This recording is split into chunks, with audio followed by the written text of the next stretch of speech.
James Carter thought he had reached the end of his faith. Burdened by financial ruin, a crumbling marriage, and the deafening silence of unanswered prayers, he walked into the church one last time, not for hope, but for closure. Tonight was Nya, his farewell to God. He would sit through one final sermon, endure the weight of hollow words, and then leave. For good. But as Pastor Mitchell stepped onto the platform and began to speak, something shifted. The message wasn't just another call to trust in hardship. It was as if the pastor had read the very thoughts James had whispered into the darkness. Just because you can't see him doesn't mean he's not there. The words struck like a spark in dry timber, igniting a flicker of something James had buried long ago. Was it coincidence? Or was God speaking, one last time, before he walked away forever? Before we continue with the story, take a moment to subscribe. Grab a coffee or your favorite drink as we journey into the depths of God's love, where faith is tested, prayers are answered in unexpected ways, and miracles unfold when we least expect them. Stay with us, because this story will reveal just how powerful faith can be. James Carter stepped into the dimly lit sanctuary, his footsteps muffled by the worn carpet that had absorbed years of whispered prayers and silent tears.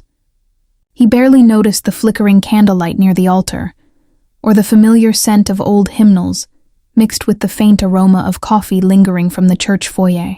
His heart felt as heavy as the burdens he carried, debts piling up, his marriage unraveling, and a suffocating silence from the God he had once trusted with everything.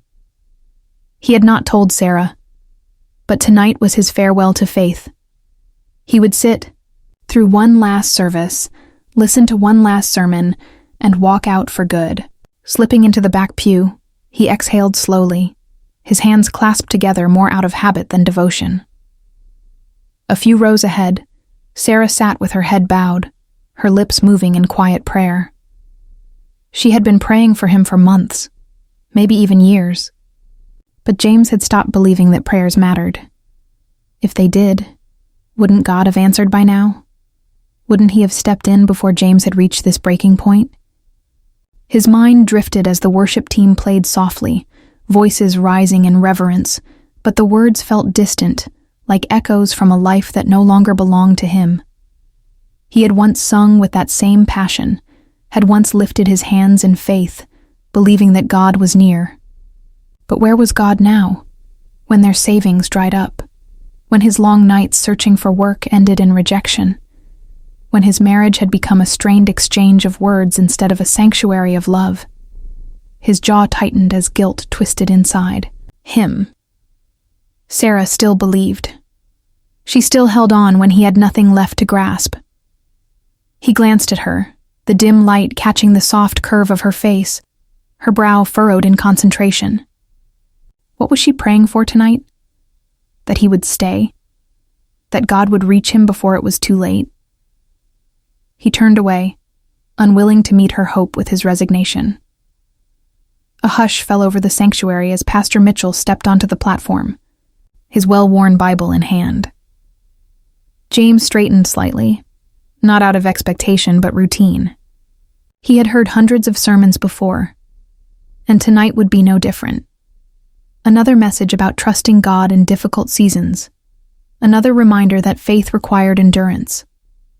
But what happened when endurance ran out? When there was nothing left to give? James leaned back against the pew, folding his arms across his chest. If God had something to say to him tonight, he would have to speak louder than the doubts that had already taken root. Pastor Mitchell cleared his throat, scanning the congregation before speaking. Tonight, I want to talk about something we all face, storms.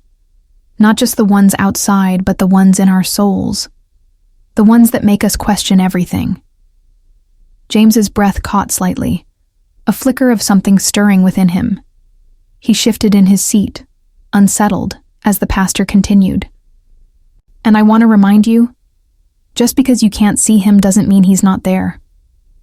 We carefully crafted this story, and we truly appreciate your support. More than that, we've prayed that the Holy Spirit will touch your heart in ways only he can. Subscribe, leave a comment, and share this video with someone you love. Now, let's return to the story. James stared at the pulpit, but his mind drifted far from the present. Pastor Mitchell's voice blurred into the background as memories surfaced, fragments of a faith that once burned brightly, but had long since dimmed. He remembered the younger version of himself, standing in this very church, hands lifted high, believing with every fiber of his being that God was near, that he listened, that he cared. There had been a time when James eagerly devoured Scripture, waking before dawn to pray, his heart alive with the certainty that God had a purpose for him. He had served in ministry, led Bible studies, counseled others through their doubts, never once imagining that one day he would be the one drowning in them. But life had chipped away at that certainty, one unanswered prayer at a time. First, it was the job loss that came out of nowhere, the layoff that left him reeling. Then, it was the slow erosion of their finances, savings slipping away like water through his fingers. The arguments with Sarah had started small, stress-induced frustrations, worries about the bills, but had grown into deep wounds that neither of them knew how to heal. And through it all, James had prayed. He had pleaded with God, fasted, held onto every promise he had once preached to others. But no answers came, no doors opened. The silence of heaven had become unbearable. A fresh wave of bitterness surged as he thought of all the years he had given to God, the sacrifices, the obedience, the trust. And for what? To be left abandoned? Forgotten? His fingers curled into fists against his knees. Maybe faith had been nothing more than wishful thinking, a crutch for the naive. Maybe Sarah was the naive one now, sitting just a few rows ahead, still believing that God would somehow come through. He envied her, in a way. It was easier to hope when you hadn't been worn down by disappointment.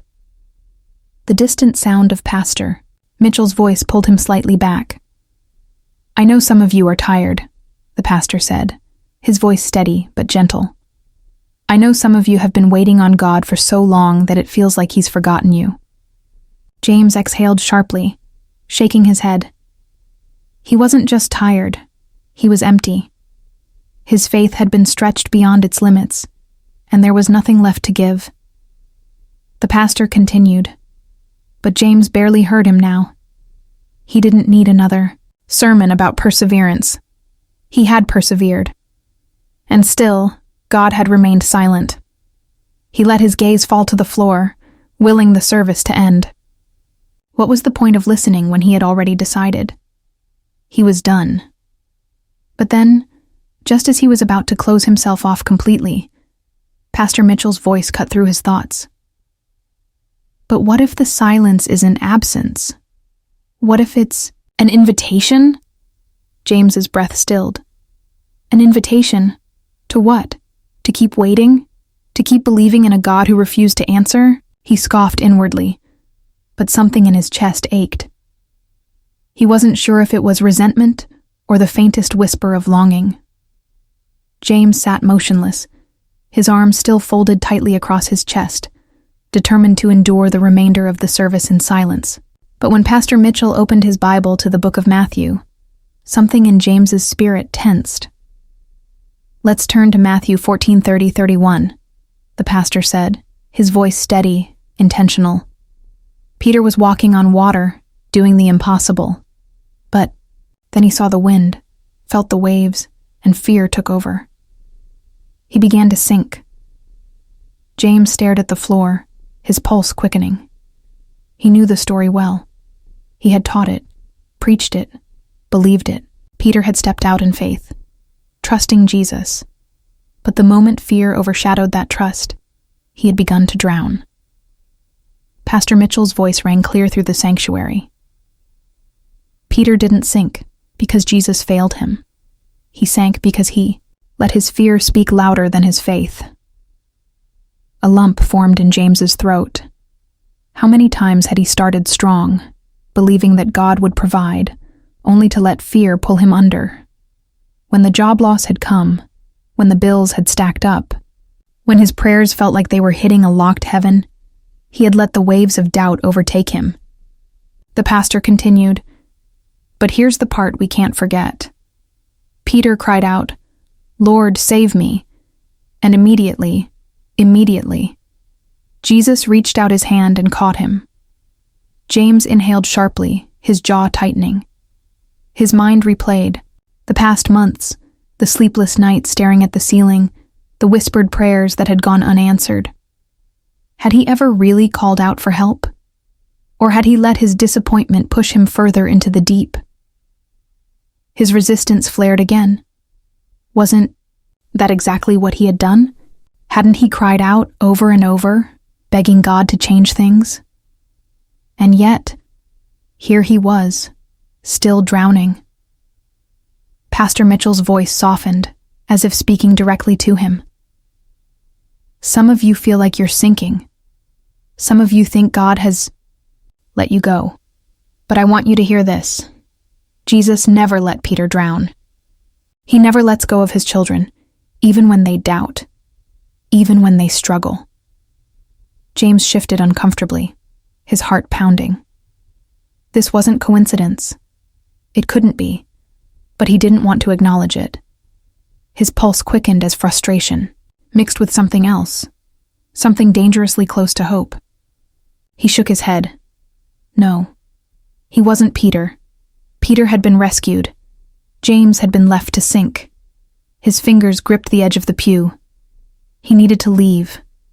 If he stayed, if he let these words get any deeper, he might start hoping again. And hope was a dangerous thing when you'd been let down before. He glanced toward the exit, debating if he could slip out quietly. But then, Pastor Mitchell's next words froze him in place.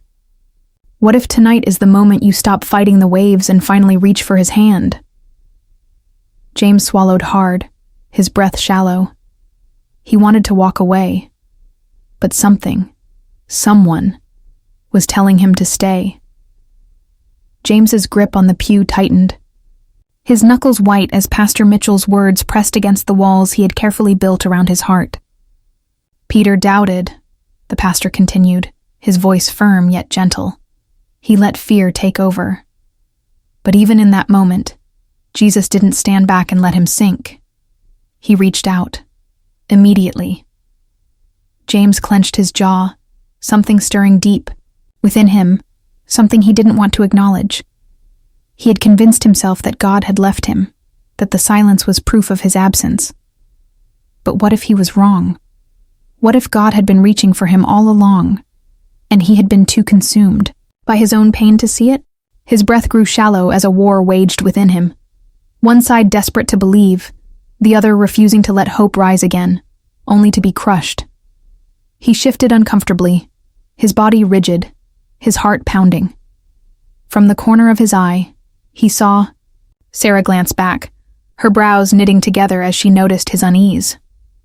She had always been able to read him, even when he tried to mask his emotions. Her eyes, filled with quiet prayer and unwavering love, locked onto his for a brief moment before he quickly looked away. He could feel it now, the weight of conviction pressing against his chest, the pull of something greater than himself. Yet he resisted. Pastor Mitchell's voice broke through his turmoil. Some of you feel like you've been drowning for too long. You've stopped crying out because you're convinced God won't answer. But I want you to hear me tonight. He is still reaching for you. James's throat tightened. He wanted to leave, to escape the pressure building inside him, but his body refused to move. A long silence filled the sanctuary as Pastor Mitchell closed his Bible and stepped forward. If you're struggling tonight, if you feel like you're sinking, I want to invite you to come forward for prayer. James tensed, his muscles locking in place. He didn't move. He couldn't. A few people hesitantly rose from their seats, walking toward the altar as soft music played in the background. He forced himself to stare at the floor, willing himself to ignore the burning in his chest. He wasn't going to do this. He wasn't going to pretend that one sermon could undo the years of silence, the weight of disappointment. But then Sarah did something that nearly shattered his resolve. She bowed her head and whispered a prayer. He couldn't hear the words, but he didn't need to. He knew she was praying for him. She always had been. His breath came unsteady now, his hands trembling against the wood of the pew. The battle inside him raged stronger. Stay or leave. Harden his heart or reach for the unseen hand he had convinced himself wasn't there. He swallowed hard, his body frozen, as the invitation lingered in the air. James sat rigidly in the pew, his entire body tense as if moving even an inch would betray the war raging inside him. The altar was open, the invitation clear, and yet his feet remained planted, his heart unwilling to surrender. He could feel Sarah's presence just a few seats away, her quiet prayers pressing against the unseen barrier he had built between himself and God. He stole a glance at the front of the church, where a handful of people knelt, their whispered cries filling the silence between the pastor's words. Something in him longed to be among them, to feel the weight of his burdens lifted, to believe, even for a moment, that God had not turned away. But the other part, the part hardened by disappointment and unanswered prayers, resisted with all its strength. His fingers tapped against his knee as bitterness curled in his chest. Fine, he thought bitterly. If God was so near, if he was still reaching, then let him prove it. He bowed his head just enough to avoid attention, his lips barely moving as he muttered the words under his breath. "If you're really there," he whispered, his voice laced with quiet defiance. "Then show me. Right now. Because I'm done chasing a God who won't answer." He let the words hang in the air, waiting for something. Anything. A sign. A feeling. A voice. But nothing came. Just silence. The same empty quiet that had filled his prayers for years. His jaw tightened, and he exhaled sharply, shaking his head. This was exactly why he had stopped trying. God didn't answer him. Maybe he never had. As the final chords of the worship song faded, and Pastor Mitchell stepped back from the pulpit, James forced himself to settle into indifference. The service was ending, and he had made it through. Soon, he would be free of this place, free of the weight pressing against him. The congregation stirred, soft murmurs filling the sanctuary as people began to move. But just as James was about to stand, a voice beside him caught him off guard. "Son." The word was gentle, but firm, carrying the weight of wisdom and familiarity. James turned slightly to see Elder Thomas standing near the end of the pew, his eyes kind, yet searching. The older man had been part of the church for as long as James could remember, a quiet pillar of unwavering faith. "I don't mean to pry," Elder Thomas continued, his voice low, "but the Lord put it on my heart to come speak to you." James felt his stomach twist. Of course he did. He forced a dry chuckle, shaking his head. "Let me guess. You're about to tell me God hasn't given up on me." The elder didn't smile. He only nodded, his gaze steady. "Not just that," he said softly. "I think he's been answering you. You just haven't been listening." James's breath caught, his pulse quickening.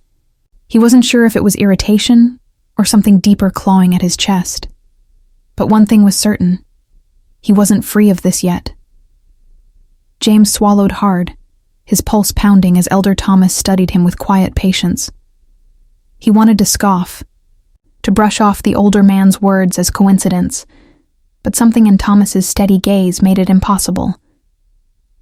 "You've been asking God to prove himself," the elder said, his voice calm yet firm. "But maybe the real question is, have you been willing to hear him?" James stiffened, a prickle of unease running down his spine. He hadn't told anyone about the bitter challenge he had whispered to God moments ago, yet it was as if Thomas had been sitting beside him, listening to every word. Before James could speak, The elder continued, "The Lord gave me this verse for you tonight." He opened his worn Bible, his fingers tracing the thin pages before stopping. Isaiah 54. "The sovereign Lord has given me a well-instructed tongue to know the word that sustains the weary." He paused, letting the word settle. "James, you are weary, but God hasn't forgotten you. He's speaking, even now." James clenched his jaw, something sharp twisting inside him. Weary. The word fit too well, too precisely, like it had been waiting for him all along. He looked away, his throat tight. How many nights had he lain awake, exhausted in body and soul, longing for something, anything, to assure him he wasn't alone. Yet every prayer felt like an echo in an empty room. But here was this man, standing before him, speaking the very things James had never dared to say out loud. A flicker of something stirred. Hope? No, he couldn't afford hope. Hope led to disappointment. He forced out a dry chuckle, shaking his head. "You really think one verse changes everything?" Elder Thomas smiled faintly. "No, but truth spoken in season has power. And sometimes, all it takes is one word from God to change a life." His gaze softened. "You wanted a sign. Maybe this is it." The weight of the moment pressed against James's chest, suffocating. He wanted to believe, wanted to take hold of something real. But faith wasn't that simple. Not after all he had lost. He ran a hand over his face, exhaling sharply. "I don't know what to do with this," he admitted, his voice low. The elder nodded knowingly. "You don't have to know tonight. Just don't shut him out." James hesitated, then gave a slow nod before stepping past the man, his mind spinning. The sanctuary felt too small, too thick with expectation, and he needed air. He pushed through the doors into the cool night, inhaling deeply. The sky stretched wide above him, stars scattered like distant promises. His hands clenched and unclenched at his sides. He wasn't sure what had just happened in there, but one thing was certain. He had come ready to leave his faith behind. Now, for the first time in a long time, he wasn't sure if he could. James barely spoke on the drive home, gripping the steering wheel as if holding on to his silence would keep everything from unraveling. The night air was cool, crisp, yet he felt suffocated beneath the weight of Elder Thomas's words. He had hoped that stepping outside the church would free him from the lingering pull in his chest, but it hadn't. If anything, the unease had followed him, pressing against his ribs with every breath. As he pulled into the driveway, he could see the warm glow from their living room window. Sarah was already inside, no doubt waiting for him. He exhaled sharply, before stepping into the house, his movements stiff, mechanical. "You were quiet tonight," Sarah said softly as he set his keys on the counter. He didn't respond, just nodded, already reaching for his laptop.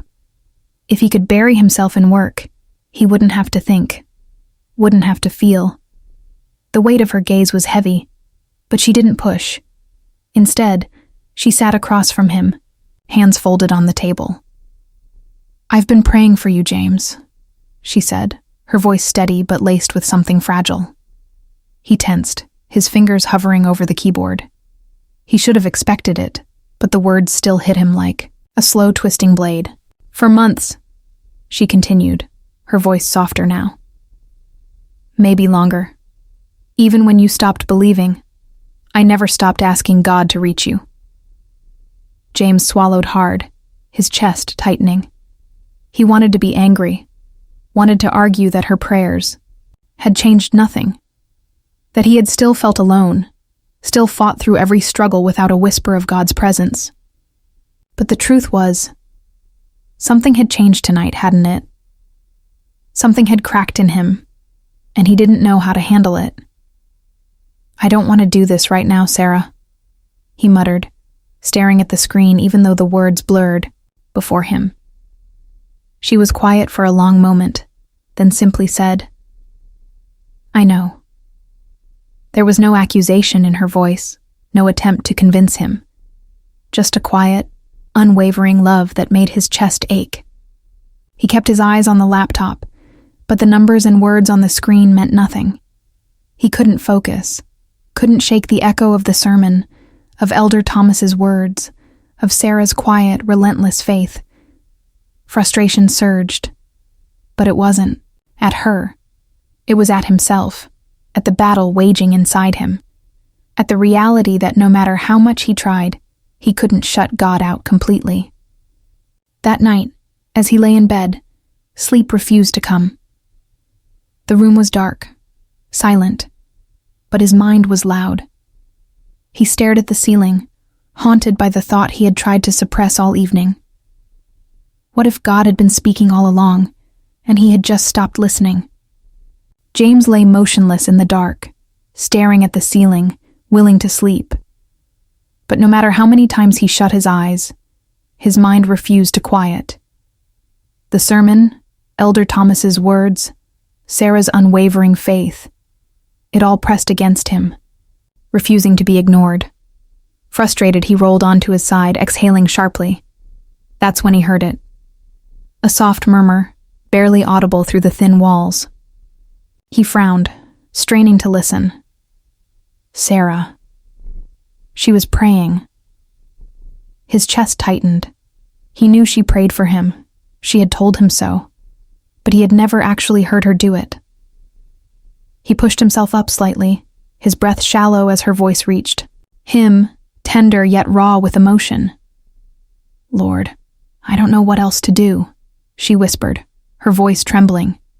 "I know you're still there, even when James can't see it. Even when he's hurting. Even when he wants to walk away."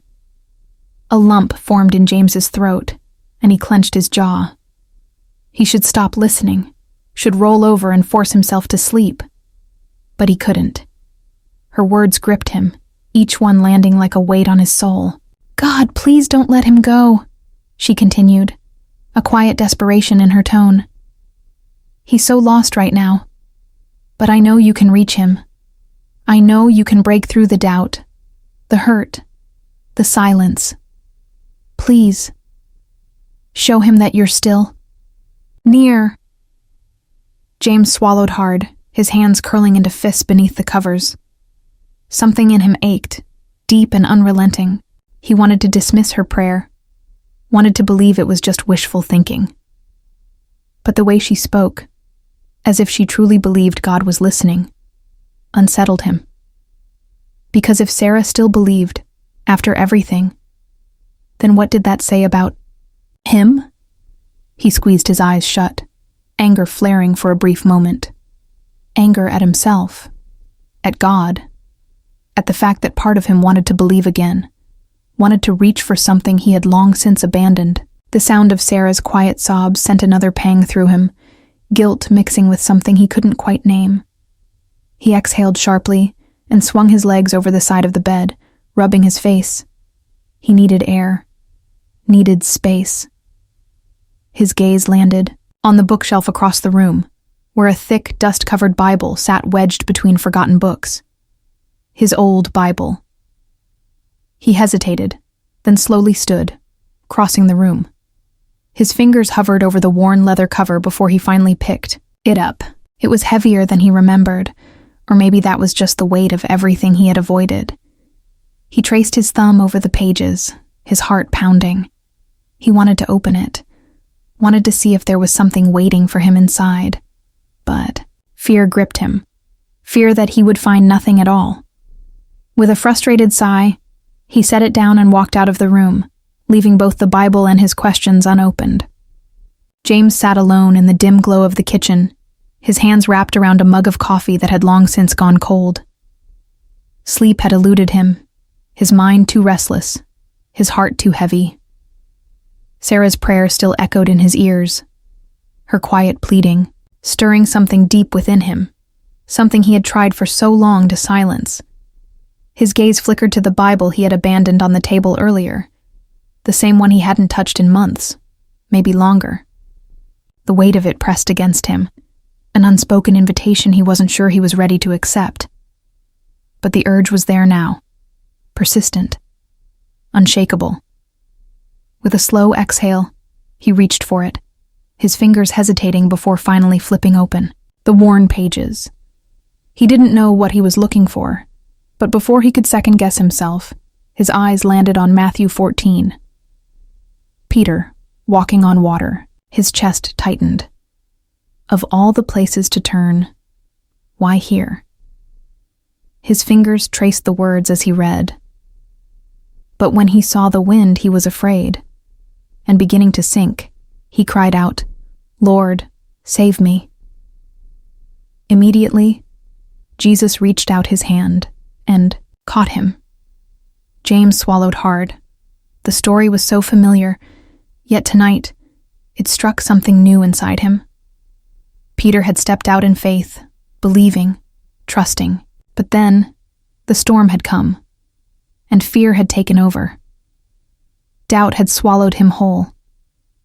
James exhaled sharply, his fingers gripping the edge of the table. He is me.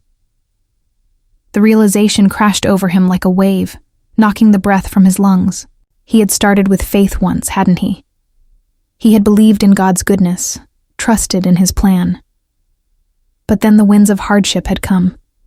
The job loss, the financial strain, the slow, painful unraveling of everything he had built his life upon, and just like Peter, he had let the waves pull him under. He had stopped looking at Jesus and focused only on the storm. And now, here he was, drowning in doubt, wondering if God even saw him. His throat tightened, his pulse pounding in his ears. He had spent so long demanding answers, accusing God of silence. But was it possible that God had never stopped reaching for him? That all this time, he had been too consumed by fear to see the hand stretched toward him? His vision blurred, and he ran a hand over his face, overwhelmed. He needed an answer. Needed to know if this was real or if he was just grasping at empty hope. His fingers curled around the Bible, his heart racing. "God," he whispered hoarsely, his voice barely audible in the quiet kitchen. "If you're really still here, if you haven't let me go, I need you to show me." The words hung in the air, fragile, uncertain. He didn't know if an answer would come, but for the first time in a long time, he was willing to listen. The road stretched endlessly before James, the night swallowing the world in heavy silence. He hadn't known where he was going when he pulled out of the driveway, only that he needed to escape the suffocating weight pressing against his chest. The Bible still sat on the kitchen table, open to Matthew 14. The words burned into his mind, refusing to let go. "Lord, save me." The plea had been Peter's, but tonight it felt like his own. His fingers tightened around the steering wheel as he took a sharp turn onto an old, familiar road. It had been years since he'd driven this way, but muscle memory carried him forward, winding up the hillside to a place he once knew well, the B Overlook. The place where, years ago, he would come to pray, to wrestle with God, to find clarity when life felt overwhelming. Tonight, it felt like he had returned as a different man, one far removed from the faith that had once felt so sure. He pulled into the gravel lot and killed the engine, the sudden stillness pressing in. Beyond the guardrail, the town stretched below in a sea of twinkling lights, the hush of the wind whispering through the trees. James exhaled slowly, leaning forward against the steering wheel. "What am I even doing here?" he muttered under his breath, his voice hollow. He had spent so long running from God, from the ache of disappointment, from the emptiness left in the wake of silence. And yet, here he was, a broken man on the edge of something he couldn't name. His fingers drummed against the dashboard, his pulse uneven. Maybe this was foolish. Maybe he was just another desperate soul, hoping for something that wasn't there. But if he didn't ask now, would he ever? His throat tightened, He swallowed hard, staring at the vast darkness beyond. The trees. And then, for the first time in what felt like forever, he spoke. Not out of obligation, not out of bitterness, but out of raw, aching need. God, he whispered, his voice nearly lost in the night air. If you're still there, if you haven't given up on me, I need to know. His voice cracked, and he shook his head, frustration welling up. I don't need another sermon. I don't need someone telling me to have faith. He broke off, exhaling sharply. I just need to hear you. Somehow. Because I can't keep doing this. The night remained still. No voice from heaven. No sudden revelation. Just the wind and the distant hum of the world below. James let his head drop against the steering wheel, his eyes burning. Maybe that was his answer. Maybe there was nothing left to hear. But before the silence could settle too deeply, his phone buzzed on the passenger seat. He frowned, glancing at the screen. Pastor Mitchell. James hesitated, his pulse kicking up. Coincidence? Or something more? With a shaky breath, he reached for the phone. James stared at the glowing screen, his pulse drumming in his ears. Of all the people to call him at this moment, why Pastor Mitchell? His thumb hovered over the decline button, every instinct telling him to ignore it, to let the night swallow him whole. But something, maybe curiosity, maybe something deeper, made him answer. Hello? His voice came out rough, strained. James. Pastor Mitchell's warm, steady voice filled the quiet car. I hope I'm not catching you at a bad time.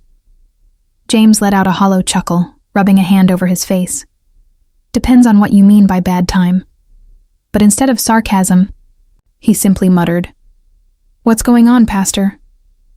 There was a slight pause on the other end before Mitchell spoke again. Softer this time.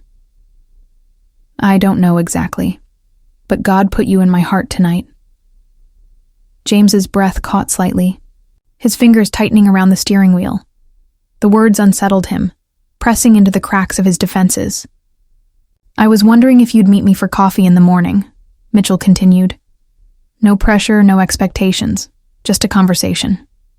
James hesitated, his gaze drifting to the vast darkness beyond the windshield. He should say no. He should make an excuse. But after everything that had happened tonight, the sermon, Elder Thomas's words, Sarah's prayer, the weight of his own desperate plea, he couldn't shake the feeling that this wasn't just coincidence. His throat worked as he tried to form an answer, his mind warring between resistance and something dangerously close to hope. I don't know what to say, he admitted at last. Another pause. Then don't say anything yet, Mitchell replied gently. Just come. Let's talk. James exhaled slowly, the tension in his chest a tangled mess of reluctance and something he couldn't define. The last thing he wanted was another conversation about faith, another attempt to be convinced of something he wasn't sure he could believe in anymore. But at the same time, a part of him, one he had tried to bury, wanted to go, needed to go. What if this was the answer he had asked for? Finally, he gave a slow nod, even though Mitchell couldn't see him. All right, he murmured. I'll meet you. Good, Mitchell said, relief evident in his tone. I'll text you the time and place. Get some rest, James. James let out a dry laugh. Yeah, I'll try. He ended the call, staring at the phone in his hand as if it held some deeper meaning. The night around him felt just as uncertain as before, but for the first time in a long time, he had taken a step. Small, hesitant, but a step nonetheless. He wasn't sure what tomorrow would bring, but as he put the car in drive and headed home, one thought lingered in his mind. Maybe, just maybe, God wasn't done with him yet. The aroma of fresh coffee and baked pastries filled the small cafe. As James stepped inside, his hands shoved deep into his jacket pockets. He spotted Pastor Mitchell sitting in the far corner, a steaming cup in front of him, his Bible resting beside it. James hesitated for a moment before making his way over, unsure why he had agreed to this meeting in the first place. "Morning," Mitchell greeted with an easy smile as James slid into the seat across from him. "Appreciate you coming." James nodded, glancing toward the window. "Figured I didn't have much to lose." The pastor chuckled. "That's usually how God starts working, when we finally realize we can't do it on our own." James exhaled sharply, shaking his head. "I don't know if I believe that anymore." He expected Mitchell to argue, to counter with scripture, but instead, the pastor leaned back in his chair, studying him with understanding. "You're not the first person to feel that way," he said. "I've been there myself." James frowned. "You?" Mitchell nodded, wrapping his hands around his coffee cup. "Years ago, I went through a season where I thought God had left me. My wife and I lost our first child, stillborn. I prayed for a miracle, begged God to save him, but nothing changed. For months I couldn't step into a church without feeling betrayed." His voice softened, eyes dark with remembered pain. "I nearly walked away." James sat still, the words hitting harder than he expected. He had assumed Mitchell had always been unwavering, always certain. To hear that even a pastor had questioned God's presence in suffering, it unsettled him. "So what changed?" he found himself asking. Mitchell gave a sad smile. "I finally realized that silence doesn't mean absence. I was so focused on what I thought God should do that I missed the ways he was already carrying me." He tapped his Bible. "One night, I read Psalm 34:18. The Lord is close to the brokenhearted and saves those who are crushed in spirit. And I realized I had spent so much time looking for a rescue from my pain that I didn't see how he was sustaining me through it." James swallowed, his fingers tightening around his coffee cup. A part of him wanted to believe those words. Another part resisted. "That's great," he muttered. "But it doesn't mean God will do the same for me." Mitchell studied him for a moment, then nodded slowly. "Maybe not in the way you expect. But he's not done with you, James. If he were, you wouldn't be sitting here." The words settled over him, heavy, yet strangely comforting. He wasn't sure what to say, but before he could respond, Mitchell slid a small card across the table. "Come to small group on Wednesday. No pressure, just an open seat if you want it." James stared at the card, heart conflicted. He wasn't ready for church, but for some reason, he found himself slipping it into his pocket. James stepped through the front door, exhaustion pressing down on him like a weight. The cafe meeting with Pastor Mitchell had stirred something inside him, something he wasn't ready to confront, and all he wanted now was silence. But as he turned into the living room, he found Sarah sitting on the couch, her hands clasped tightly in her lap, her eyes filled with questions. "You met with Pastor Mitchell," she said softly, more statement than question. James sighed, running a hand through his hair. "Yeah." He started toward the kitchen, hoping to avoid the conversation he knew was coming, but Sarah's voice stopped him. "And?" He turned back, irritation flickering beneath the surface. "And what?" "We talked." Her lips pressed together, her hurt evident. "That's all?" James exhaled sharply, shaking his head. "What do you want me to say, Sarah? That one conversation suddenly fixed everything?" She flinched at the sharpness in his tone, but instead of retreating, she stood, arms crossed over her chest. "No, James. I just want you to say something. Feel something." Her voice trembled, but she held her ground. "You've been shutting me out for months. I've watched you sink deeper into yourself, and no matter how much I pray, no matter how much I try, it's like you don't even care anymore."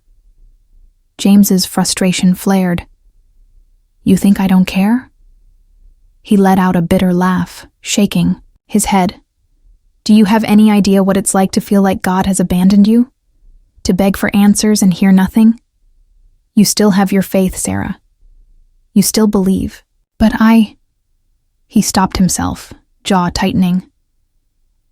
"I don't even know if I have anything left." Sarah's eyes shimmered with unshed tears. "Then let me in, James. Even if you don't have faith, at least let me stand beside you." Her voice broke. "But you don't. You just pull away." The vulnerability in her words cut deeper than he expected, and guilt twisted inside him. He wanted to tell her he was trying, that he wasn't pushing her away on purpose, that he was just as lost as she feared. But the words wouldn't come.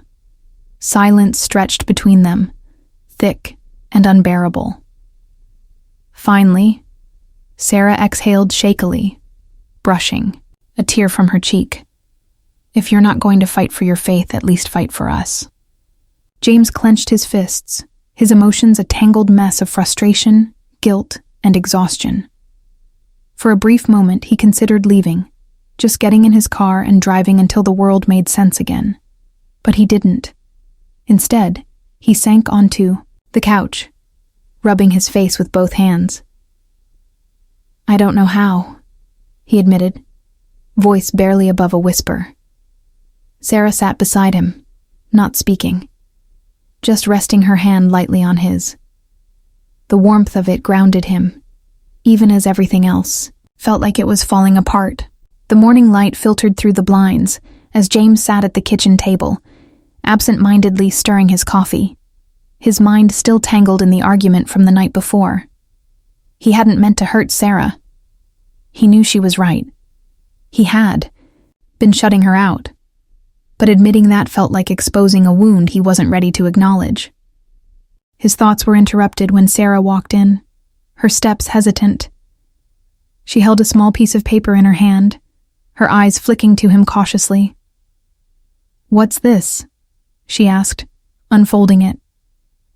James frowned until he recognized the small group flyer Pastor Mitchell had given him, the one he had stuffed into his pocket without much thought. His chest tightened as she smoothed it out on the table. "He invited you, didn't he?" Her voice wasn't accusing, just searching. James rubbed the back of his neck. "Yeah." He expected her to push, to tell him he needed to go, to make it another argument, but she didn't. Instead, she traced her finger along the paper's edge, nodding slowly. "Are you thinking about it?" He opened his mouth to dismiss it, to say no like he had so many times before, but the word wouldn't come. The truth was, he had been thinking about it.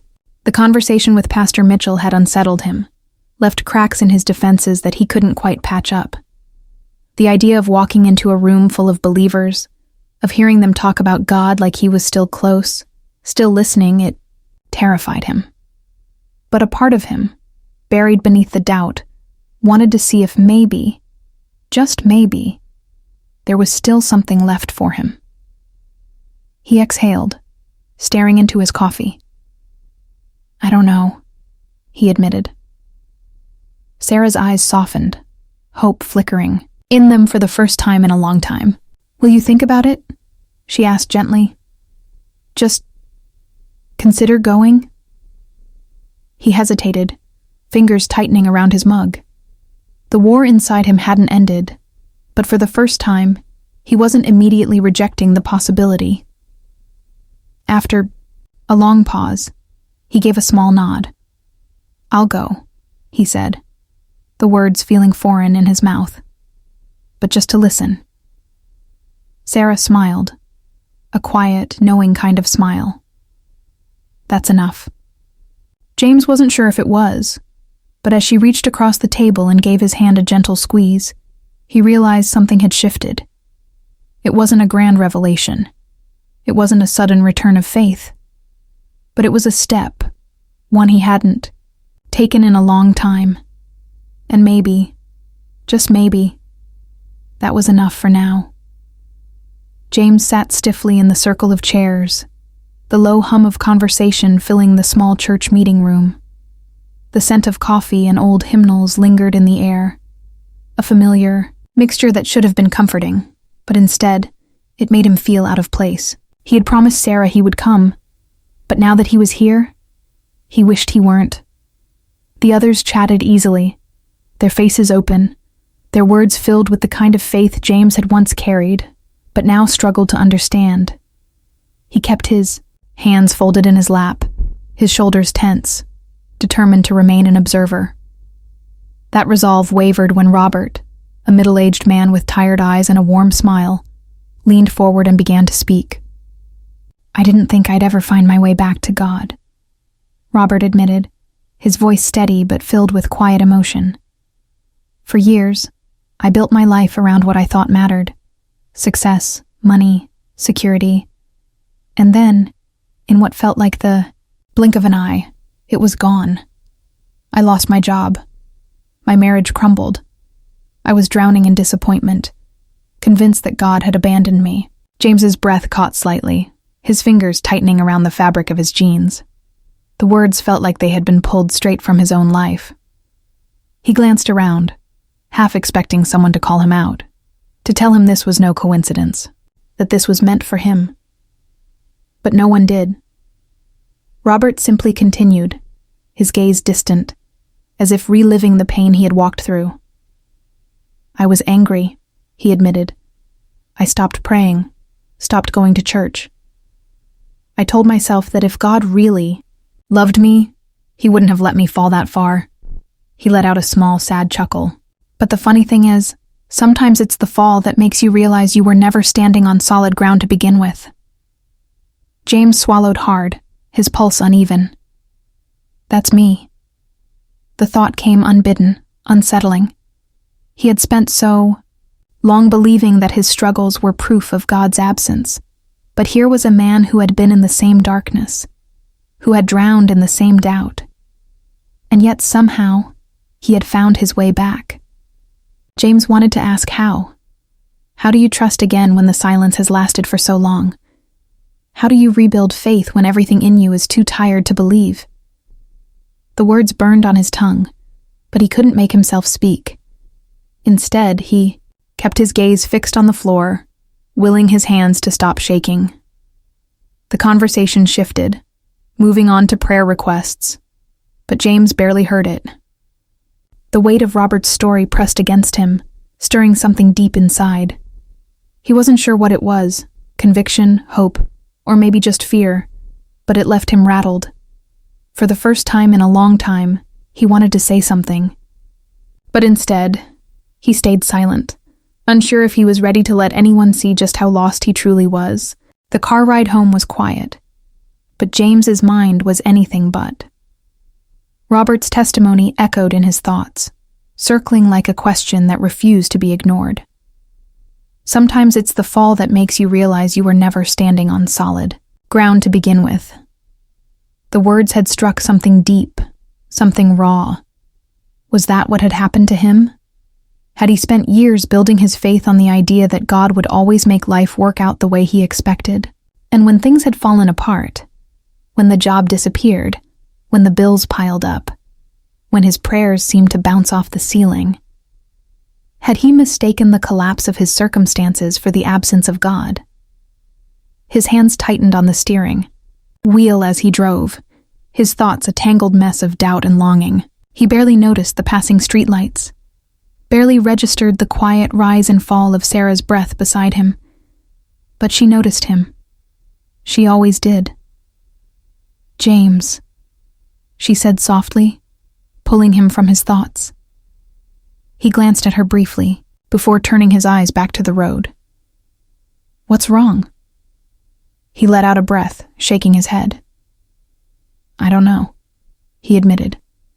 I don't know how to trust God again." The words felt foreign, almost dangerous, as if saying them aloud would make them more real. But at the same time, there was an odd relief in speaking to them. Sarah didn't respond right away. She didn't rush to fix it, didn't try to convince him with rehearsed answers. She simply reached across the center console and rested her, hand over his. "I know," she whispered, "but you don't have to figure it all out tonight." James swallowed hard, her quiet understanding undoing something inside him. For so long, he had assumed that if he couldn't believe perfectly, he couldn't believe at all. That if his faith was cracked and worn, it was worthless. But what if that wasn't true? What if faith wasn't about never doubting, but about learning to trust again, even in the uncertainty? He didn't know if he was ready for that, but for the first time in a long time, he wanted to be. The silence stretched between them, not heavy with tension, but filled with something softer, something unspoken. And then, Sarah did something she hadn't done in months, something James had once pulled away from. She prayed, right there in the car, her voice low but sure. "God, I know James is struggling, and I know you see him even when he feels lost. I just ask that you keep working in his heart, that you meet him where he is." James didn't stop. Her. He didn't scoff or turn on the radio to drown her out. He just listened.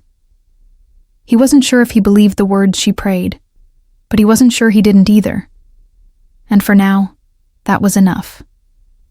James woke before the alarm, staring at the ceiling as the early morning light crept through the blinds. His body was still, but his mind was already racing. Am I really doing this? The thought gnawed at him as he lay there, debating whether to get up or roll over and let the moment pass. It had been months since he had willingly stepped into a Sunday service, and even now, the idea of walking through those church doors filled him with unease. What if nothing changed? What if he walked in and felt just as lost as before? What if... He stopped himself. He could wrestle with his doubts all day, but at some point, he had to make a choice. With a heavy sigh, he pushed back the covers and got up. He didn't tell Sarah at first, wanting to avoid the hopeful look he knew she would give him. But as he stepped into the kitchen, already dressed, her eyes softened with quiet understanding. She didn't press him, didn't overwhelm him with gratitude or relief. She simply poured him a cup of coffee and kissed his cheek before whispering, "I'm glad." That should have annoyed him. But somehow, it didn't. The drive to church was silent, his nerves tightening with every mile.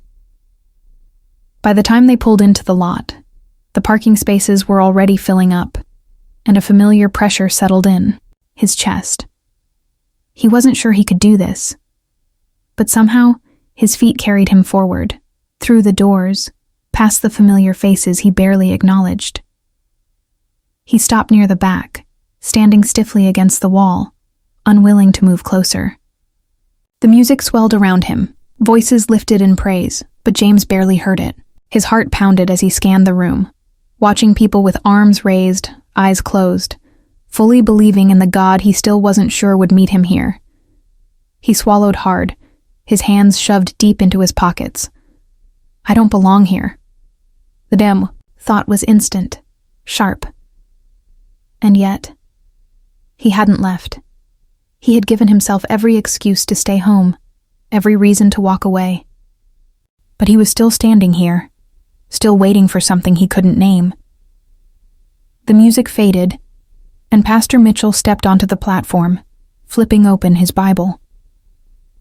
"This morning," he began, "I want to talk about trust. Not just the kind of trust that's easy when life is good, but the kind that holds on when everything in you wants to let go." James stiffened, his breath catching. He wasn't sure if it was coincidence or something more, but as the pastor continued, something inside him cracked, just slightly. He wasn't ready to fall to his knees and surrender. He wasn't even sure he was ready to believe again. But, for the first time in a long time, he wanted to listen. And maybe, just maybe, that was enough for today. As the final chords of the worship song faded, a hush settled over the sanctuary. James sat motionless in the back row, his hands clasped together, not in devotion but in an effort to still their trembling. The weight in his chest had only grown heavier throughout the sermon, every word from Pastor Mitchell hitting too close, pulling at something deep inside him. Trust when everything in you wants to let go. That was the kind of faith the pastor had spoken about, the kind James had once claimed to have. But standing here now, on the other side of years of silence, he didn't know if he had any faith left at all. At the front of the church, Pastor Mitchell closed his Bible and looked out over the congregation. If you're struggling this morning, if you're standing at the edge of doubt, wondering if God still sees you, I want to invite you to come forward. His voice was gentle, patient. Not because walking up here fixes anything, but because sometimes taking one step toward God is all he's asking for. James's breath hitched. The invitation hung in the air, pressing against him. His legs felt heavy, rooted in place. He wasn't going up there. He couldn't. But even as he told himself that, something inside him stirred, an ache that had been buried for too long. His pulse pounded in his ears as he stared down at the worn carpet beneath his feet. He didn't know how to trust again. Didn't know how to bridge the chasm between who he was and who he used to be. But maybe he could start here. His throat tightened. His fists clenched. And for the first time in years, James let his heart crack open just enough for a whisper to slip through. God, if you're there, I need you to show me. The words weren't eloquent. They weren't full of certainty, but they were real, raw. His first true prayer was longer than he could remember. He waited, heart hammering, unsure if he even expected a response. But no voice from heaven came. No overwhelming wave of emotion. Just the same quiet stillness. And yet, somehow, something felt different. He exhaled shakily, rubbing a hand over his face. The altar call ended. People began moving, gathering their things, chatting softly. James sat for another moment before finally standing. His legs felt unsteady, but he walked toward the exit, his mind still reeling. He wasn't sure what had just happened. He wasn't sure if anything had changed. But as he stepped into the cool afternoon air, one thought settled in his chest. He had prayed, really prayed. And for now, that was enough. James lingered in the church lobby, his mind still tangled in the weight of the whispered prayer he had spoken just moments ago.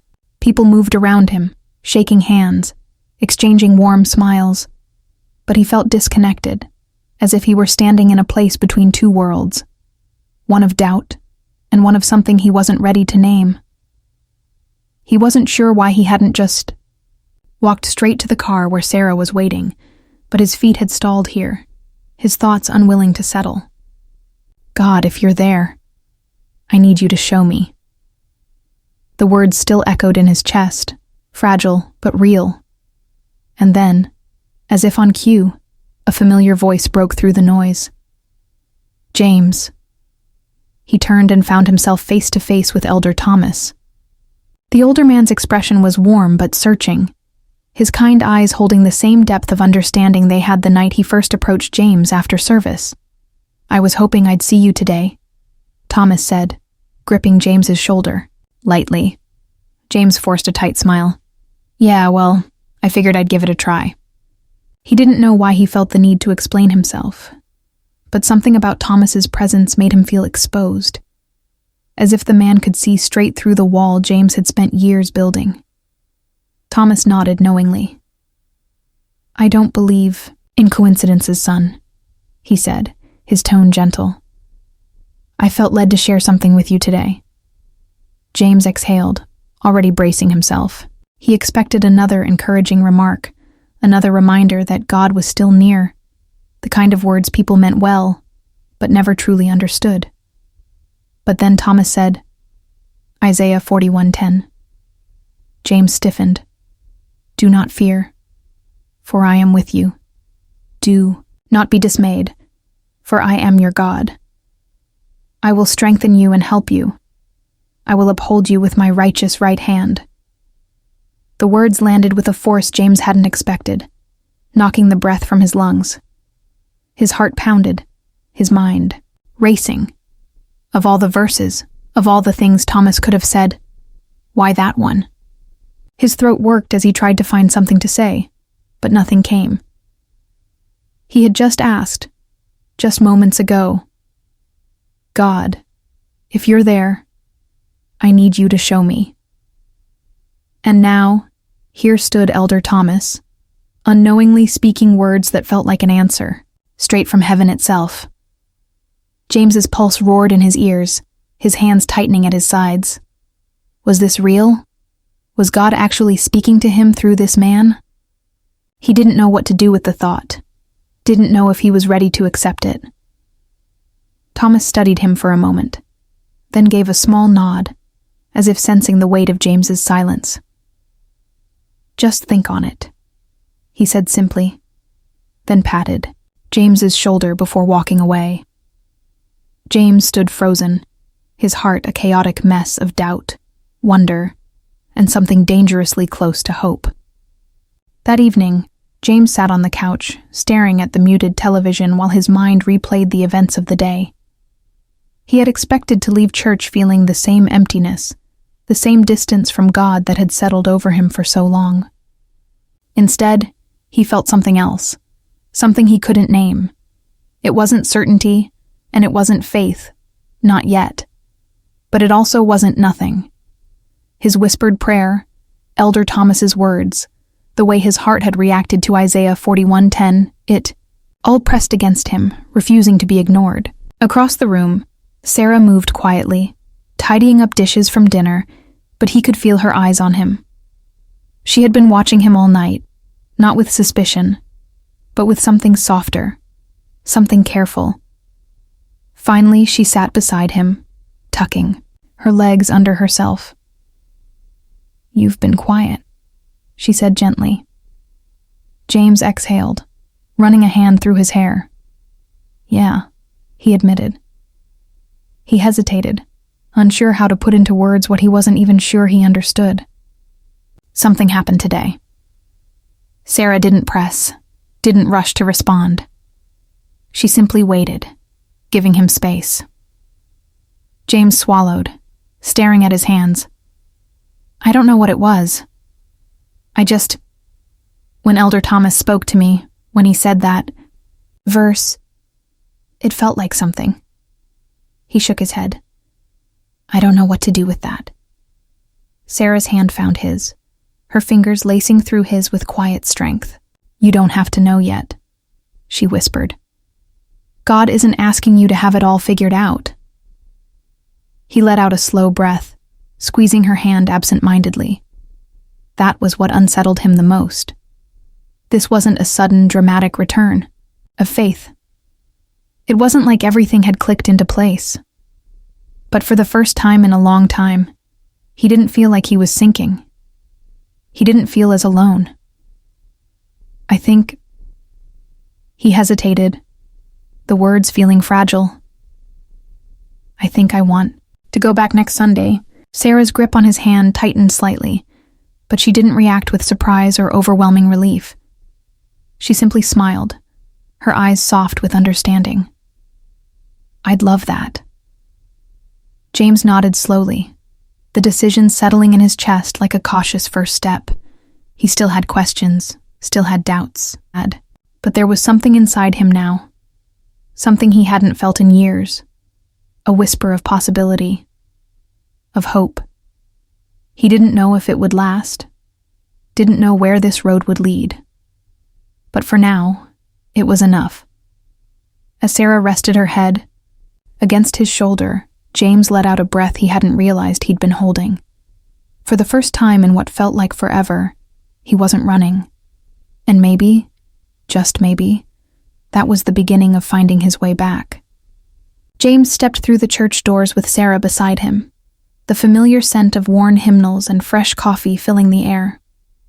Unlike last week, he didn't hesitate in the lobby or linger near the back. He still wasn't entirely sure why, He had agreed to come again, but something in him, something he wasn't ready to name, had pushed him forward. When Sarah gently guided him toward the middle rows instead of their usual place against the back wall, he didn't resist. He wasn't sure if it was progress or exhaustion, but either way, he slid into the seat beside her, exhaling as he settled. Nigh. The sanctuary buzzed with quiet conversation, but James felt strangely still, as if something unseen was waiting for him. When Pastor Mitchell stepped up to the pulpit and opened his Bible, James leaned forward slightly, bracing himself. Galatians 6:9, the pastor began, his voice steady but full of conviction. Let us not grow weary in doing good, for at the proper time we will reap a harvest if we do not give up. James stiffened, the words hitting him like a direct address. He had spent months, years growing weary. He had nearly given up. And now, here he was, hearing a message that felt tailor-made for his struggle. His fingers curled around the edge of the pew as Mitchell continued. Some of you are exhausted. Some of you have been fighting battles no one else sees, wondering if God is even still there. You've prayed, you've waited, and maybe you feel like you're at the end of yourself. James's heart pounded. He had said almost those exact words to Sarah. I don't know how to trust God again. It was as if Mitchell had been in his living room, had heard the late-night confessions he barely knew how to voice. His throat tightened as the pastor went on. But God's timing is not ours. Just because you don't see the harvest yet doesn't mean he's not working. James swallowed hard. He had spent so much time assuming that God's silence meant his absence. But what if he had been wrong? What if God had been working all along, even when James hadn't seen it? The thought unsettled him. Yet for the first time, it didn't feel impossible. As the service came to a close, James sat unmoving, the weight of the sermon pressing against his chest. He hadn't realized Pastor Mitchell had approached until the man's voice broke through his thoughts. James. He looked up, meeting the pastor's steady gaze. I'd love to grab coffee again this week. No pressure, just a conversation. James hesitated, then gave a slow nod. Yeah, okay. As the congregation began to file out, James stayed seated for a moment, longer. He still had doubts, still had questions, but today, for the first time in years, he wasn't pushing them away. He was willing to wrestle with them. And maybe, just maybe, that was a step toward something real. James sat across from Pastor Mitchell in the same cafe where they had met before, his fingers wrapped around a cup of coffee that had long since gone lukewarm. The hum of quiet conversation surrounded them, but James barely noticed. His thoughts were heavy, pressing against his chest, and for once, he was too tired to hold them back. He had come here with every intention of keeping things surface level, of nodding along and giving polite answers. But as he sat under Mitchell's patient, knowing gaze, something inside him cracked. I'm angry, he admitted, the words rough and unsteady. At God. He exhaled sharply, shaking his head.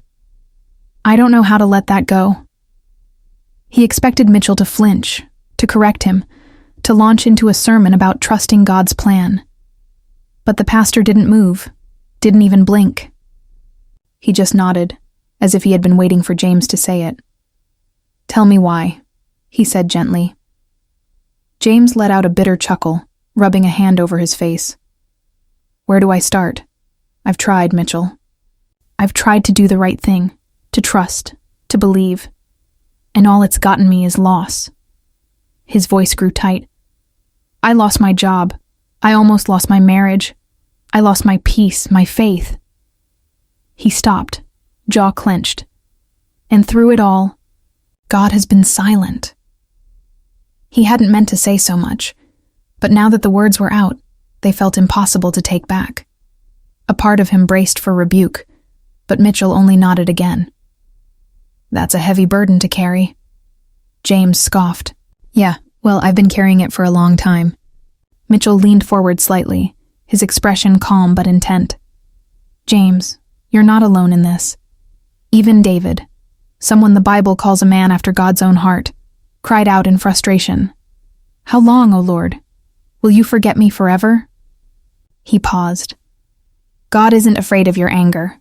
He's not disappointed in your struggle. He just wants you to bring it to him instead of shutting him out. James stared down at his coffee, his throat tight. I don't know how. Then start small, Mitchell said. You don't have to force belief. You don't have to have all the answers. Just take one step.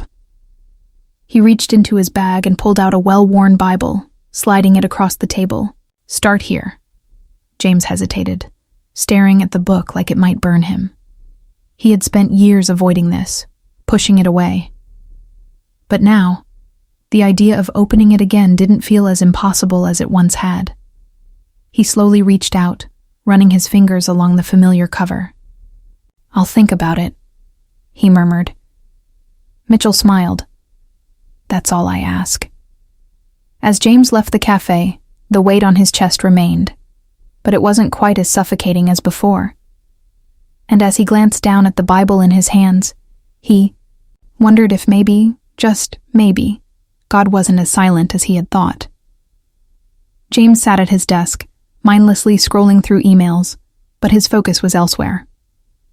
The conversation with Pastor Mitchell still weighed on him, lingering like an unfinished thought. The Bible sat untouched in his bag, and though he had told himself he would think about reading it, he hadn't mustered the courage to open it. He wasn't sure if it was fear, stubbornness, or something in between, but every time he considered it, the old doubts crept in. What if nothing changes? What if I open it and feel nothing at all? With a sigh, he leaned back in his chair, rubbing his temples. Across the office, a few co-workers chatted near the break room, their voices blending into the usual hum of workplace noise. He wasn't paying attention until he heard one of them mention God. His ears pricked involuntarily, and before he could stop himself, he was listening.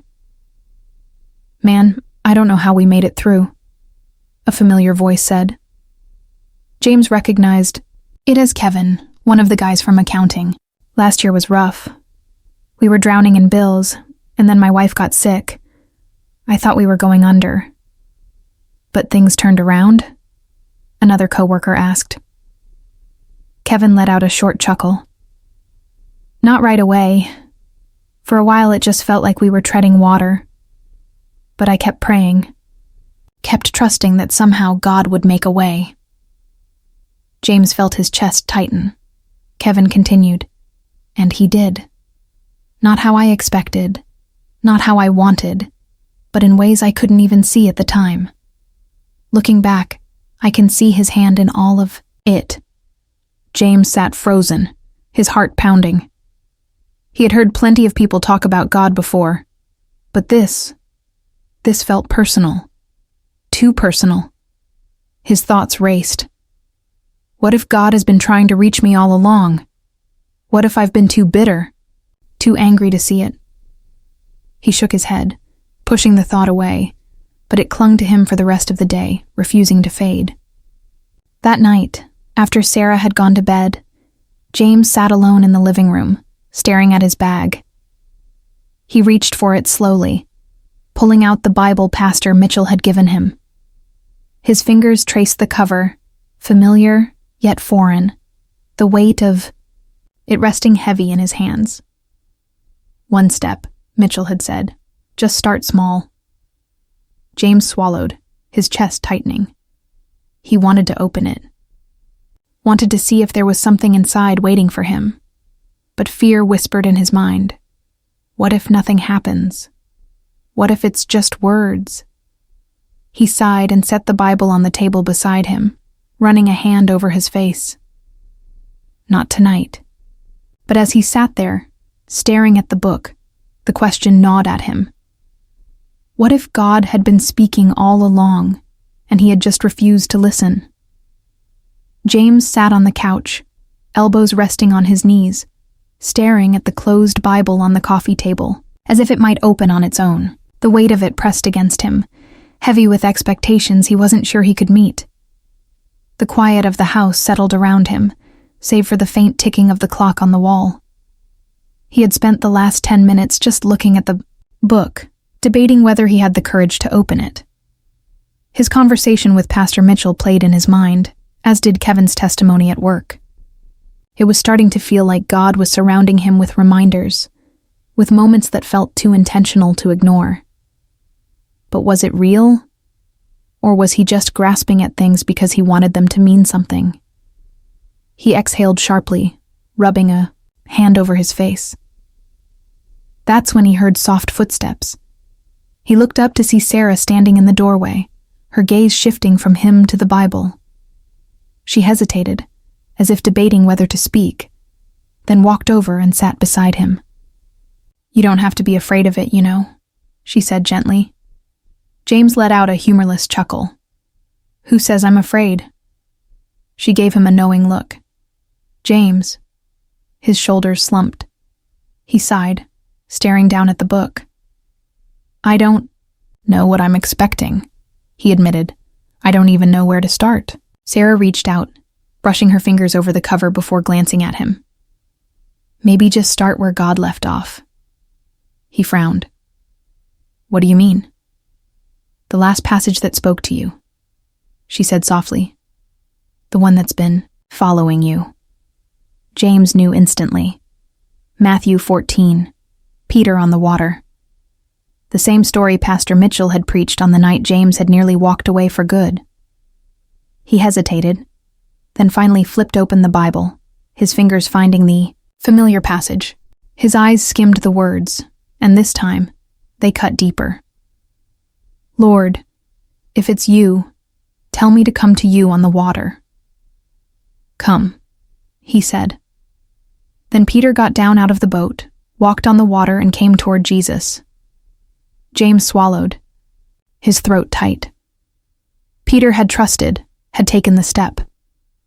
But when he saw the wind, he was afraid, and beginning to sink, cried out, "Lord, save me." Immediately, Jesus reached out his hand and caught him. His vision blurred as conviction settled over him. He had spent so long focusing on the storm, on everything that had gone wrong, that he had missed the truth. Jesus had never let Peter drown. And maybe he hadn't let James drown either. His hands trembled slightly as he closed the Bible.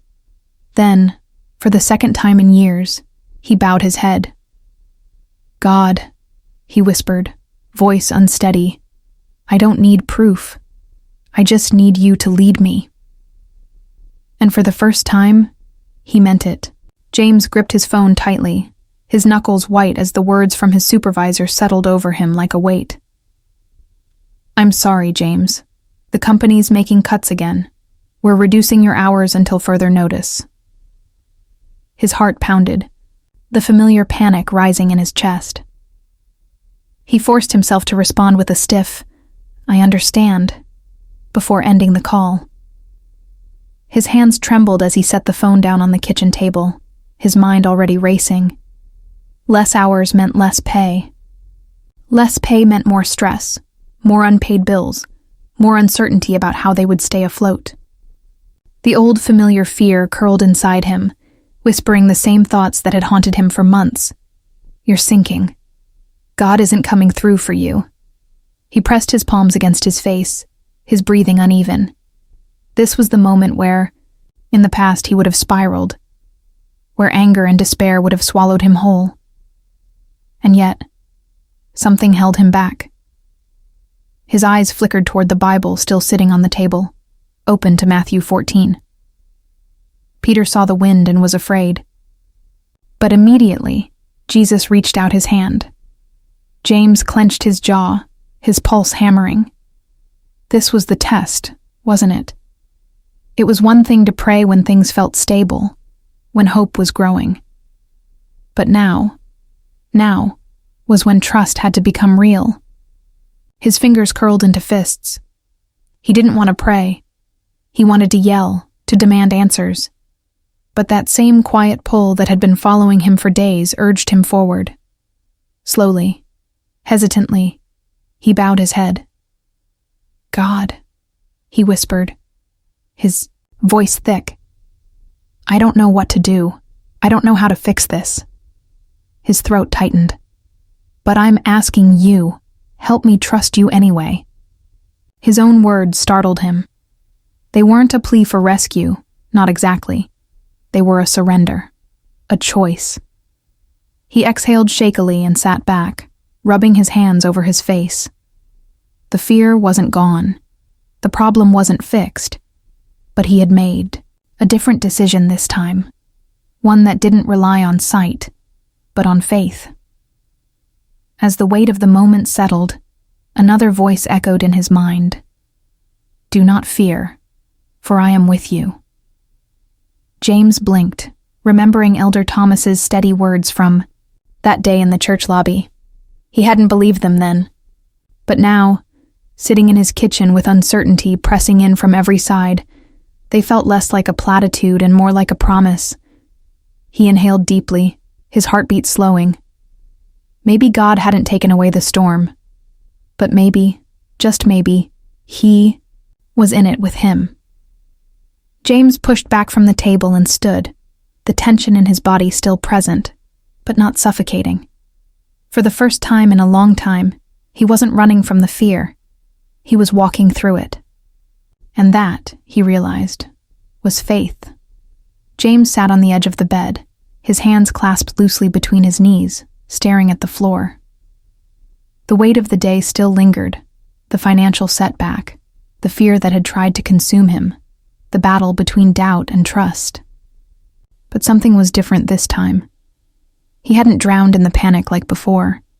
He had prayed, not just as a last resort, not out of desperation, but out of choice. And though the problem remained, though the uncertainty still loomed, a small, steady voice whispered within him, "Keep your eyes on me." He exhaled slowly as Sarah entered the room, her steps hesitant. "You're quiet," she observed, sitting beside him. He nodded, rubbing his palms together. "Got a call from work today," he admitted. "They're cutting my hours." Sarah stilled, and he could see the flicker of worry in her eyes. Months ago, a conversation like this would have led to frustration, to arguments fueled by fear. But tonight James reached for her hand before she could speak, intertwining his fingers with hers. "I prayed about it," he said quietly. Her gaze snapped to his, surprise flashing across her face. "You did?" He nodded. "And I—" He swallowed hard, searching for the right words. "I don't have answers. I don't know how this will work out. But I don't want to let fear control me anymore." Sarah squeezed his hand, her eyes soft with something that looked like quiet amazement. "James." He met her gaze, hesitating, only for a second before he said, "Will you pray with me?" Her breath hitched, but she didn't hesitate. She nodded, shifting closer, their joined hands resting between them. James let out a slow breath and closed his eyes. "God," he began, his voice steady but reverent. "I don't know what you're doing, and I don't know what's ahead. But I know I can't carry this on my own."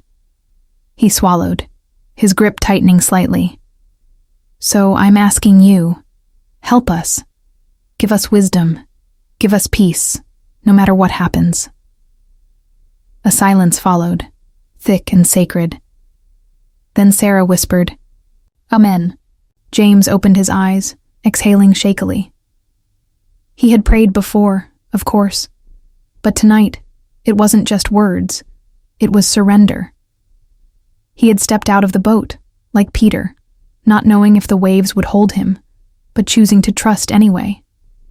And as he sat there, hands still entwined with Sarah's, a strange, unexplainable calm settled over him. The circumstances hadn't changed. The storm still raged. But for the first time in a long time, James wasn't sinking. He was standing.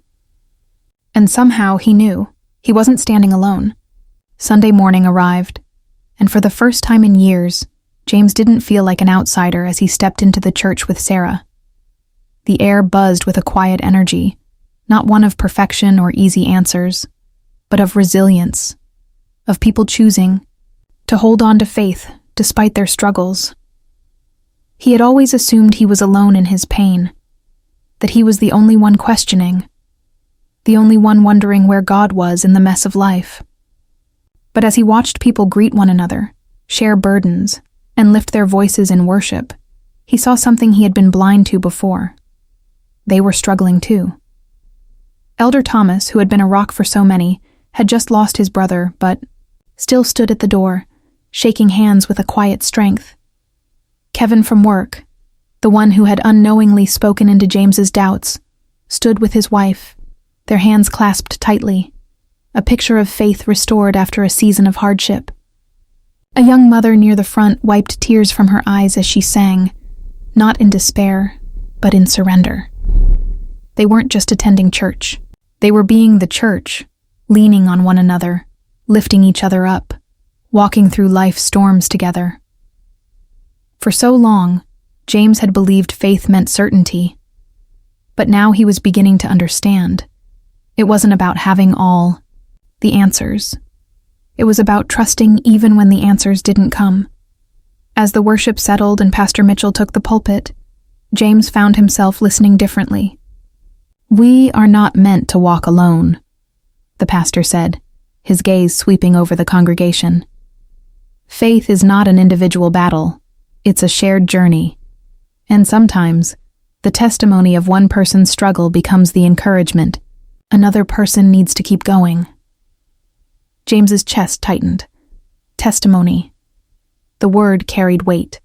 He had spent so much time burying his story, ashamed of his doubt, afraid that his broken faith made him unworthy. But what if that wasn't true? What if his struggle wasn't something to hide, but something that could help someone else? After the service, as James lingered in the sanctuary, Pastor Mitchell approached, his expression gentle yet purposeful. "James," he greeted, clapping a hand on his shoulder. "I've been meaning to ask you something." James exhaled, already sensing where this was going. "You want me to share?" It wasn't a question. The pastor nodded. "I do, but only when you're ready." James glanced around the room, at the people still praying, still believing, still holding on to hope. Weeks ago, the thought of standing in front of them and speaking would have terrified him. It still did. But something in him knew. This was part of the next step. He turned back to Mitchell, his heart pounding. "I'll think about it." The pastor smiled knowingly. "That's all I ask." And as James walked out of the church that day, he realized something. He wasn't just attending anymore. He was becoming part of something bigger. James sat in the small group circle, his palms damp as he rubbed them against his jeans. He had been in this room before, listening to others share their struggles, but tonight was different. Tonight, he was the one speaking. The thought made his throat tighten. He had never been the type to talk about himself, especially not about his failures, his doubts. But when Pastor Mitchell had asked if he would share, James had felt something stir, a quiet nudge, telling him it was time. He cleared his throat, glancing at the faces around him. Some were familiar, others new, but all of them watched him with encouragement, not expectation. He let out a slow breath. "I used to think faith was easy," he began, "that if you followed God, things would work out. And for a long time, I believed that." He hesitated, his voice tightening. "Until life didn't work out the way I thought it should." He spoke about the job loss, the strain on his marriage, the silence that had nearly broken him.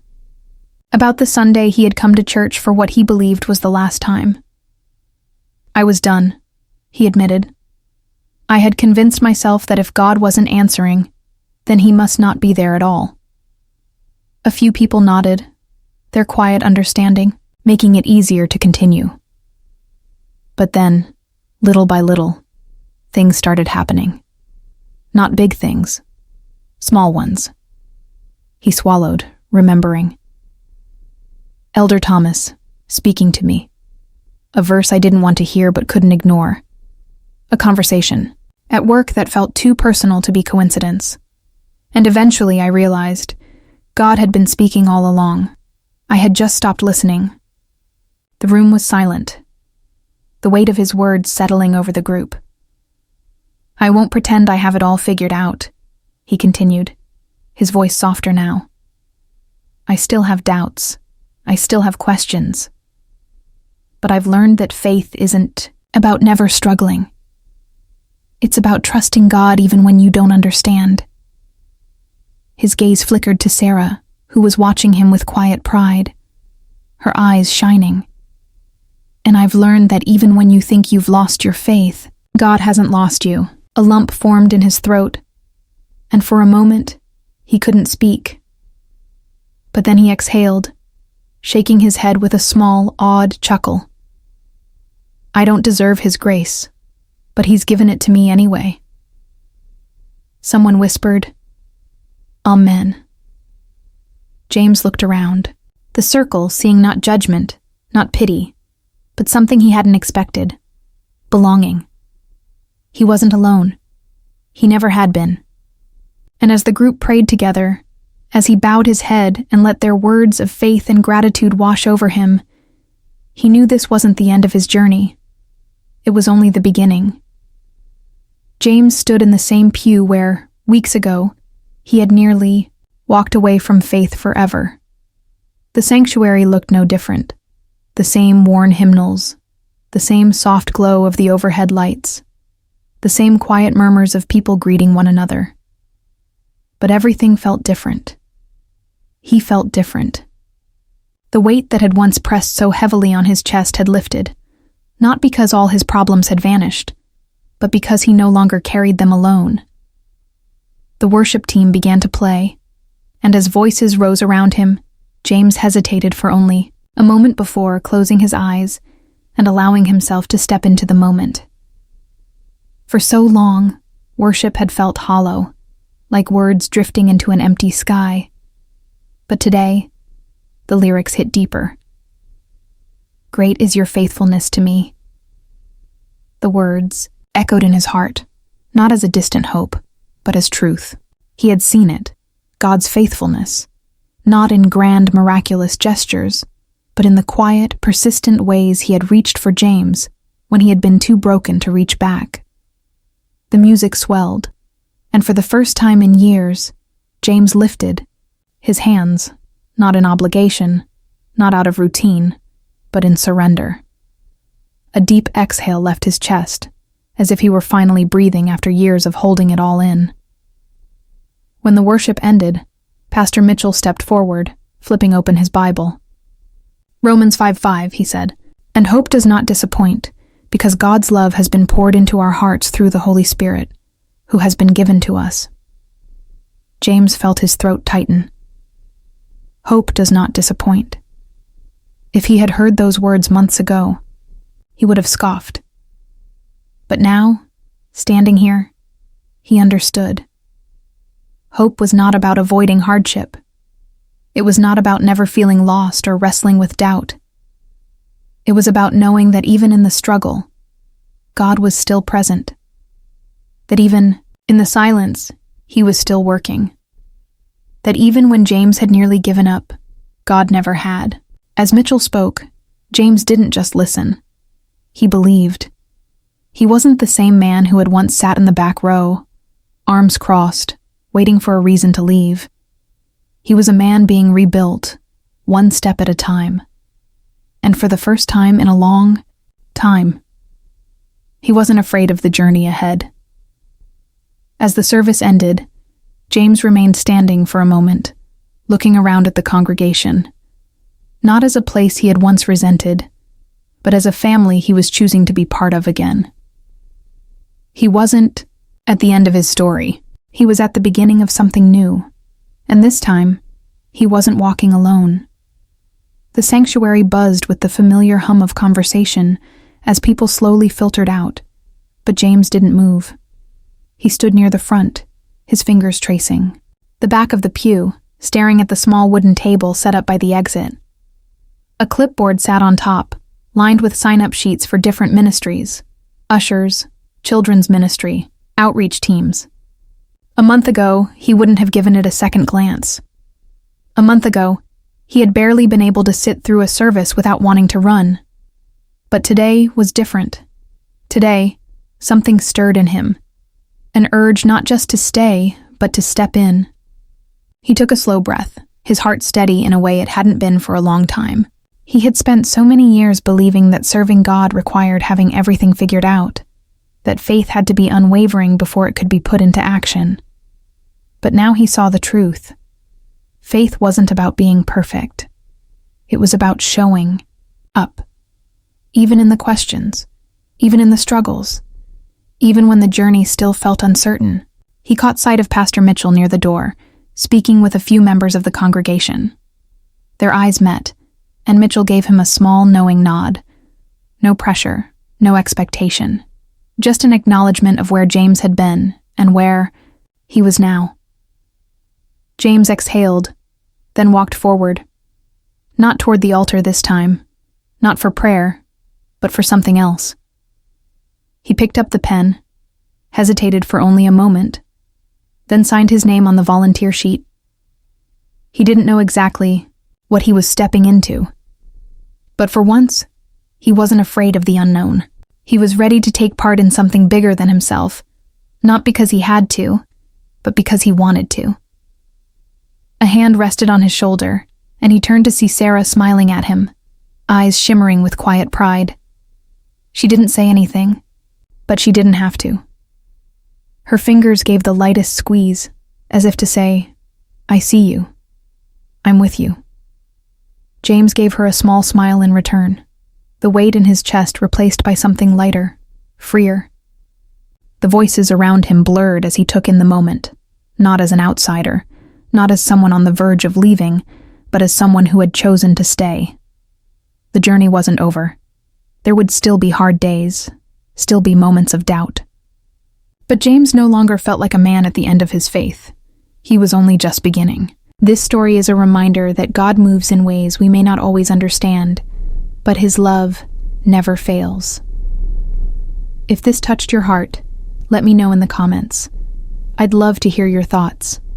Don't forget to subscribe and share this video with someone who needs to be reminded that miracles still happen. All glory and honor belong to Jesus Christ, our Lord and Savior. Until next time, stay strong in faith and never stop believing.